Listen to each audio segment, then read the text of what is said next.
10 million pesos one night stand. Sa magandang lungsod ng Baguio, masayang nagmamahalan ang mag-asawang Mateo at Sofia. Si Mateo ay isang bank teller sa isang kilalang bangko, habang si Sofia ay isang clerk sa isang ahensya ng gobyerno. Sa gitna ng malamig na klima ng Baguio, mainit ang pagtanggap nila sa isa't isa. "Nakita mo ba yung bagong tanim natin ng mga rosa sa harap ng bahay, mahal?" tanong ni Mateo, na may ngiti sa labi habang hinahalikan ang noo ni Sofia. "Oo, mahal. Ang gaganda nila, no?" sagot ni Sofia, na may kasiyahan sa kanyang mga mata. "Parang ikaw, lalo pang gumagwapo habang tumatanda." Tumawa si Mateo sa pagsasabing iyon. "Ikaw talaga, Sofia. Napakaganda mo. Swerte ko at ikaw ang napangasawa ko." Naglakad silang magkasama patungo sa kanilang mga trabaho, nakikipagbiruan at nagbibigayan ng inspirasyon sa bawat hakbang. Sa tuwing may mga pagsubok sa kanilang buhay, sila ay nagtutulungan at nagbibigay ng lakas sa isa't isa. Matapos ang hapunan, naglakad silang magkasama sa kanilang munting tahanan, puno ng pagmamahal at pananabik sa kinabukasan. Sa ilalim ng mga bituin at lamang ng hangin ng Baguio, tila walang hanggang ligaya ang kanilang puso't isipan. Isang tanghaling tapat, habang naglalakad patungo sa kanyang trabaho sa bangko, nagkaroon ng chance si Mateo na makipag-usap kay Mr. Gonzales, ang bilyonaryo may-ari ng bangko na pinagtatrabahuhan niya. "Magandang umaga, Sir Gonzales," bati ni Mateo nang may paggalang. "Magandang umaga rin, Mateo," sabi ni Mr. Gonzales na may ngiti sa labi. "Kumusta ka na?" "Maayos naman po, sir." "Salamat sa pagtatanong," sagot ni Mateo na may ngiti rin sa kanyang mga labi. Sa pag-uusap na iyon, nagbigay si Mr. Gonzales ng imbitasyon kay Mateo at sa kanyang asawa para dumalo sa isang espesyal na formal dinner na gaganapin sa kanilang branch. Isang pagkakataon ito upang magpasalamat sa sipag at dedikasyon ng mga empleyado sa pagpapalakas ng bangko, lalo na sa matagumpay na takbo ng branch sa Baguio. Na-excite si Mateo sa imbitasyon, at agad niyang kinuwento kay Sofia ang magaganap na okasyon sa kanilang tahanan pag-uwi niya. "Sofia, may magaganap na formal dinner sa branch namin, at imbitado tayo ni Mr. Gonzales," sabi ni Mateo, na puno ng kasiyahan. "Talaga? Wow, ang saya naman yan. Ano kaya ang isusuot ko?" sabi ni Sofia na may halong tuwa at pagkabahala sa kanyang mukha. "Kahit ano, mahal. Siguradong ikaw ang pinakamaganda sa event," sagot ni Mateo na may ngiting tumutugon sa pag-aalala ni Sofia. Sa pangako ng magaganap na okasyon, tila lalong sumigla ang puso nila Mateo at Sofia sa kanilang pagmamahalan at sa mga pangarap na magkasama nilang hinaharap. Nagdumating na ang araw ng espesyal na dinner sa branch, at puno ng kasiyahan at excitement sina Mateo at Sofia. Sa pagpasok sa venue, nakita nila ang kanilang mga kaibigan at mga katrabaho na puno rin ng saya at pag-asa. "Wow, ang ganda ng setup. Parang wedding reception ng dating," bulalas ni Sofia habang tinitignan ang paligid. "Totoo yan, mahal. At ang ganda mo rin," tugon ni Mateo, na may ngiti sa labi. Nagsimula na ang programa, at nagbigay ng pasasalamat si Mr. Gonzales sa lahat ng mga empleyado sa kanilang dedikasyon at sipag. Sa pagpapahayag ng kanyang mga salita, napawi ang mga pagod at pag-aalala ng mga empleyado, kabilang sina Mateo at Sofia. "Ang sarap ng pagkain, no?" bulong ni Sofia kay Mateo habang kumakain sila. "Oo nga, mahal. Parang hindi ko na mabilang kung ilang plato na ang natikman ko," sagot ni Mateo, na masayang kumakain. Sa kabilang mesa, nakita rin nila ang kanilang mga kaibigan at mga katrabaho na masaya ring nag-e-enjoy sa gabi. "Grabe, ang ganda ng event na to. Sana lagi tayong may ganito," sabi ni Alex, ang kaibigan ni Mateo. "Totoo yan, pre. Ang saya-saya. Kasama pa natin ang mga mahal sa buhay natin," sagot ni Mateo, na may ngiti sa labi. Ngunit sa gitna ng kanilang saya at pag-asa, hindi nila alam na may isang pagsubok na naghihintay na magdudulot ng pagbabago sa kanilang buhay. Napansin ni Mr. Gonzales ang kagandahan ni Sofia habang sila'y nagtitigan. Lumapit siya sa kanilang mesa at ngumiti. "Ikaw ba ang asawa ni Mateo?"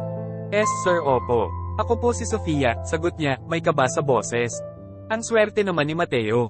"Napakaganda mo, Sofia," sabi ni Mr. Gonzales na may kasamang pagpapakumbaba. Napangiti si Mr. Gonzales habang pinuri si Mateo. "Ang swerte naman ni Mateo at swerte ka rin kay Mateo. Napakasipag niya." "Oo nga, sir. Sobrang sipag at dedikado niya sa trabaho," sagot ni Sofia, na napapaligiran ng kaba sa bawat salita. "Tulad mo, Sofia. Pareho kayong napakabait at masipag. Sana magpatuloy ang inyong pagmamahalan at tagumpay sa hinaharap," sabi ni Mr. Gonzales, na may ngiti sa labi. Sa pag-uwi, puno ng pasasalamat at kasiyahan ng puso ni Mateo at Sofia. Naglakad silang magkasama sa ilalim ng mga bituin, nagbabahagi ng mga masasayang alaala mula sa gabi. "Ang saya ng gabing ito, mahal. Sobrang grateful ako sa lahat ng mga nangyari," sabi ni Mateo, na may ngiti sa labi habang hawak ang kamay ni Sofia. "Oo nga, mahal. Sobrang unforgettable ang lahat. At salamat sa pagtitiwala mo sa atin, sagot ni Sofia, na puno ng pagmamahal sa kanyang puso. Nang biglang mag-vibrate ang cellphone ni Mateo, agad niyang kinuha ito at nabasa ang mensahe mula kay Mr. Gonzales. Ang kanyang mga mata ay lumaki nang mabasa ang nilalaman ng mensahe. Hi Mateo, ako ito si Mr. Gonzales. May isang alok ako para sa iyo. Handa akong magbayad ng 5 milyong piso para lang makasama ko ang iyong asawa, si Sofia, sa isang gabi. Isang alok na hindi mo dapat palampasin. Tumawag ka sa akin kung interesado ka. Hindi makapaniwala si Mateo sa kanyang nabasa. Ang kanyang puso ay nagkalituhan, samantalang ang kanyang isipan ay nagtatalo kung ano ang dapat niyang gawin. Ang damdamin niya ay nagsisimula ng magalit at masaktan. Subalit sa kabila ng lahat, ang kanyang pagmamahal kay Sofia ay hindi nawala. Nang iparating ni Mateo kay Sofia ang mensahe ni Mr. Gonzales, napahinto si Sofia sa kanyang ginagawa at napasinghap ng malalim. Ang kanyang mga mata ay nagsimulang mamula sa galit at pagkabahala. Hindi ko kaya yan, Mateo. Hindi ko kailangan ng perang galing sa ganitong paraan, sabi ni Sofia, na may determinasyon sa boses. Mahal, isipin mo muna. 5 milyon yun. Mapapabuti natin ang ating buhay. Hindi natin alam kung kailan tayo magkakaroon ng ganitong pagkakataon, pakiusap ni Mateo, na may pangamba sa boses. Ngunit hindi nagbago ang desisyon ni Sofia. Hindi ko papayagan na ibenta ang ating dignidad at pagmamahal para lang sa pera, Mateo. Hindi ito tama. Nag-isip si Mateo ng mabuti bago magpasya na makiusap muli kay Sofia. Mahal, isipin mo na lang na hindi personal ito. Katawan lang ang ibibigay mo. Nakita ni Sofia ang pagmamakaawa sa mga mata ni Mateo, ngunit ang kanyang paninindigan ay hindi nagbago. Mateo, mahal kita at hindi ko kaya ang ideya na iba ang hahawak sa aking katawan. Hindi pera ang mahalaga sa akin, kundi ang ating pagmamahalan at pagtitiwala sa isa't isa. Sa pagpapatuloy ng kanilang pag-uusap, binigyan ni Mateo ng sapat na panahon si Sofia upang pag-isipan ang kanilang sitwasyon. Mahal, bigyan mo lang ako ng panahon upang mag-isip. Hindi ito madaling desisyon para sa akin. Pero alam ko na ang ating kinabukasan ay mahalaga rin. Baka magkaroon pa ako ng pagkakataon na magkaroon ng mas magandang trabaho o maging promoted. Nakiramay si Mateo sa nararamdaman ni Sofia at sinabi, narito lang ako para sa iyo, mahal. Huwag kang mag-alala. Kung ano man ang iyong desisyon, susuportahan kita. Sa loob ng mga susunod na araw, nagtagal si Sofia sa pag-iisip at pagsusuri sa kanilang sitwasyon. Naisip niya ang kanilang kinabukasan, ang kanilang mga pangarap at ang kanilang pagmamahalan. Sa bandang huli, napagtanto niya na mas mahalaga sa kanya ang kanilang pagmamahalan at dignidad kaysa sa anumang halaga ng pera. Isang araw, habang sila ay naglalakad sa parke, hinawakan ni Sofia ang kamay ni Mateo at sabay sabing, salamat sa iyong pag-unawa at pagmamahal, mahal. Pero hindi ko kaya ang ideya na ibang tao ang hahawak sa aking katawan. Pinili ko ang ating pagmamahalan at ang ating dignidad. Tanging ikaw lamang ang nais kong makasama. Naramdaman ni Mateo ang kaginhawahan sa kanyang puso at ngiting nagpapahiwatig ng pasasalamat. Salamat, mahal. Mahal kita at ang lahat ng iyong pinili. Tayo laban sa anumang hamon ang dumating. Sa kanilang desisyon, lalong tumibay ang kanilang pagmamahalan at pagtitiwala sa isa't isa. Handa silang harapin ang anumang hamon sa kanilang buhay dahil sila ay magkasama at matatag sa bawat pagsubok. At nag-message si Mateo kay Mr. Gonzales. Sir, hindi po namin tinatanggap ang alok nyo. Hindi po namin kaya gawin yun. Sige, I'll double the offer, 10 million, take it or leave it, I'll give you 3 days to decide. Tugon ni Mr. Gonzales. Sige sir, tawagan ka na lang namin, sabi ni Mateo. Matapos ang ilang sandali ng pagtataas ng kilay at pag-iisip, nakuha ni Mateo ang pansin ni Sofia. Mahal, isipin mo, 10 milyon yun. Makakatulong yun sa atin. Maaari nating gamitin ang pera para sa ating kinabukasan, para sa ating mga pangarap. Nag-aalinlangan pa rin si Sofia, ngunit nakita niya ang determinasyon sa mga mata ni Mateo. Pero, Mateo, ang ating dignidad. Tama yun, mahal, sambit ni Mateo. Ngunit sa mundo ngayon, minsan kailangan nating magbigay sakripisyo para sa ating kinabukasan. At alam kong malalampasan natin ang hamon na ito ng magkasama. Sa kabila ng kanyang mga agam-agam, napagdesisyonan ni Sofia na pakinggan ang kanyang asawa. Sige, mahal, susubukan natin. Isang ngiti ng pasasalamat ang bumukas sa mukha ni Mateo. Salamat, mahal. Mahal kita. Sa desisyong yun, sila'y nagkaisa na tanggapin ang alok ni Mr. Gonzales. Handa silang harapin ang anumang hamon, at magsimula ng isang bagong yugto sa kanilang buhay. Kinabukasan, ng muling umaga, nagpadala sina Mateo at Sofia ng mensahe kay Mr. Gonzales. Salamat sa pagpapadoble ng inyong alok. Tinatanggap po namin ito, sambit ni Mateo. Nagkatinginan sila ni Sofia, puno ng pag-asa at determinasyon. Handa na silang harapin ang mga pagbabagong darating at umaasa na ito ay magiging simula ng mas magandang kinabukasan para sa kanila. Sige, tugon ni Mr. Gonzales. Magbobook na ako sa Sofitel. Pagdating doon sa lobby, ibibigay ko ang cheque sa iyo, Mateo, bago kami mag-check-in ni Sofia. Sa araw ng kanilang pagdating sa Sofitel, may kaba at ekspektasyon ang nararamdaman ni Mateo at Sofia. Sa loob ng lobby, naghihintay sila ng may pag-aabang habang tinitingnan ang mga dumaraang tao. Mahal, sigurado ka ba talaga na gagawin nating ito? Tanong ni Mateo, na bumabalot ang kanyang puso ng kaba. Oo, mahal. Kailangan nating tanggapin ang hamon na ito para sa ating kinabukasan, sagot ni Sofia, na may tiwala sa kanyang boses. Habang sila'y nag-aabang, biglang lumapit si Mr. Gonzales, bitbit ang isang sobre na may tseke. Eto na, Mateo, aniya, na may ngiti sa labi. Nandito ang tseke para sa inyo. Naramdaman ni Mateo at Sofia ang halong kaba at excitement sa kanilang puso habang tinanggap nila ang tseke mula kay Mr. Gonzales. Ito na ang simula ng isang bagong yugto sa kanilang buhay, at umaasa silang magiging mabuti ang lahat sa huli. Sa pagtungo nila sa kwarto, hindi mapigilan ni Sofia ang pagkakaroon ng malalim na kaba at nerbiyos. Ang kanyang mga kamay ay nanginginig habang sila'y papalapit sa pintuan ng kanilang kwarto sa Sofitel. Sa kanyang isipan, maraming tanong ang naglalaro, ano ang mangyayari? Kakayanin ba niyang gawin ito? Napansin ni Mr. Gonzales ang kanyang nararamdaman.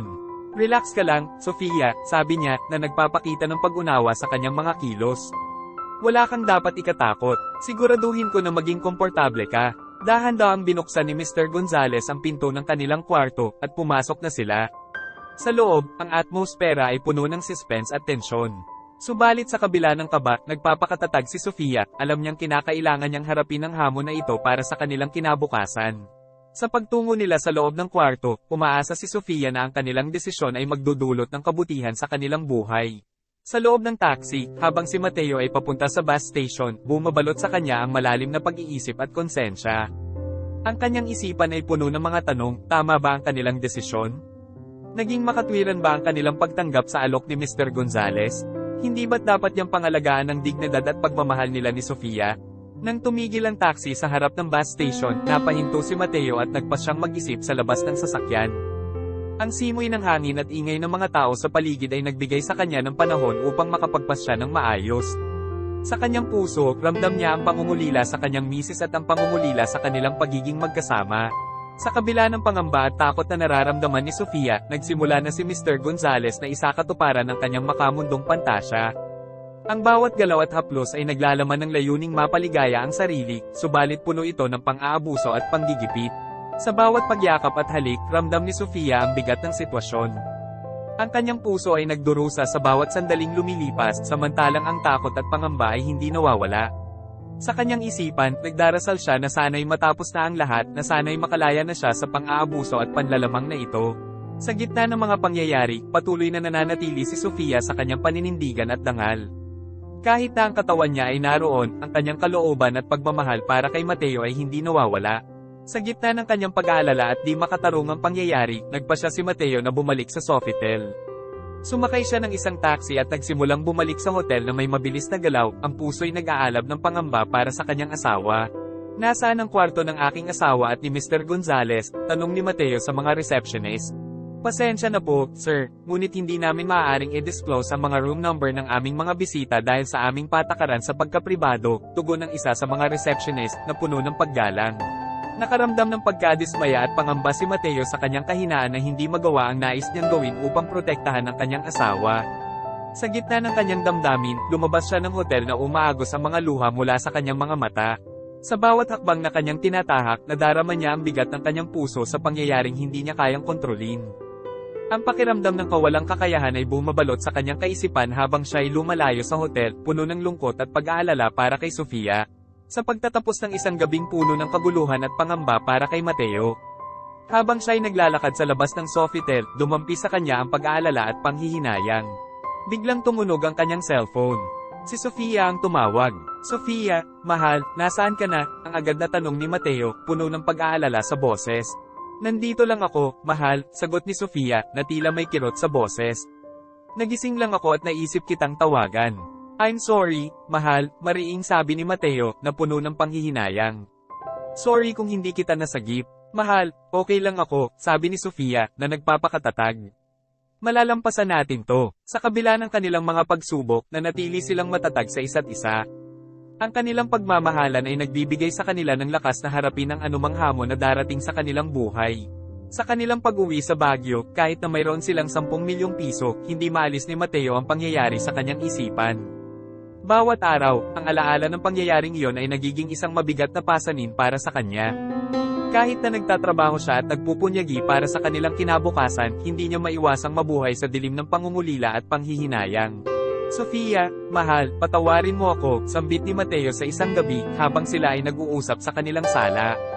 Hindi ko maalis sa aking isip ang nangyari. Hindi ko na kayang maging masaya. Nakangiti si Sofia, ngunit sa kanyang mga mata, makikita ang lungkot at pagkapagod.